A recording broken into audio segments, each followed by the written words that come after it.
We know the two men that took Jay back to their rental apartment were key people to speak to, and as a result, I've now spoken in some detail to one of these men, Ayub Kasim, who was known as Johnny Vegas, and I've also identified the other male that was with him, but I've not yet spoken to him. Ayub has provided me with his account of what he says happened on that morning, Monday the 17th of June. He says he was on the strip, Jay wanted to carry on partying, and he said he had nowhere to stay, so he said he could come back to his. They say in the car they played music and chatted before stopping to get a drink at a cafe at a shop just prior to entering the mountains. He says he was driving, his friend was in the passenger seat and Jay was in the back. They say on arrival at the rental, his friend opened the door, went into the left and went straight to sleep. Jay walked in behind, followed by him, and when gone inside, they went upstairs, and Ayub then said to Jay, "The sofa's yours, here's a towel, here's a blanket, have a shower if you want." Jay asked for a cigarette, and Ayub said, "I've got some Camel cigarettes," and put one on the side. Jay then asked for a phone charger. He said, "Go into my friend's room, he's asleep, take his charger, and you can put your phone on charge." There was no charging point by the sofa. Ayub says he then goes to sleep and he's woken by a buzzer. Ayub says he comes down the stairs. Jay says to him, "What's that annoying noise?" which was the doorbell.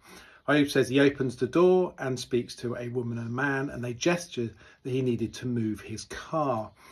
Ayub says he gets into his car and he's starting to move it, and he looks in the rearview mirror and he sees Jay talking to a woman. He's got his trainers on as though he's about to leave. Jay then says to Ayub, having moved the car, the woman says, "I can get a bus every 10 minutes. And Ayub says, he says to him, "Mate, just chill out. I'll drop you off in town when I wake up properly." He went, No, I'm hungry. I need to get a scran. And the woman told me I can get a bus every 10 minutes to Los Cristianos. Ayub says he replies, "There's no bus coming. This is my green door. If you need me." He says he shut the door. Jay walks away and he goes back to sleep. He then says he gets a call from a friend of Jay's who says that he's in a ditch somewhere and he's been cut by a cactus. The evidence still strongly supports that Jay left the Airbnb suddenly, walked for 30 minutes before wandering off-road, where at 08:49 and 08:50 on the Monday he dropped a location pin. However, as part of this investigation, we have sought to identify and speak with as many people that Jay had contact with whilst in Tenerife.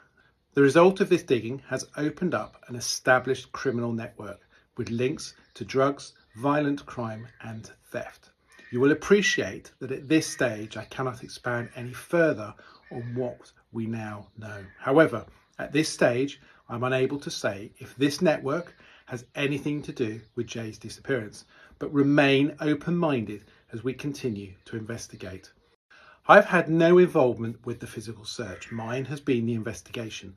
But to help, I've asked my team to pull together an interactive map which will show the areas that have been searched both by the Guardian Civil, local search and rescue teams, and a local search team who were joined by TikToker Callum. That team have been very crucial in terms of covering areas on foot. I also want to reach out to anybody else that's searched the area. Please provide me with your records of search areas, and then I can put that into a map and we can have as good a definitive map as possible. My thoughts at this time remain with Jay's family and friends.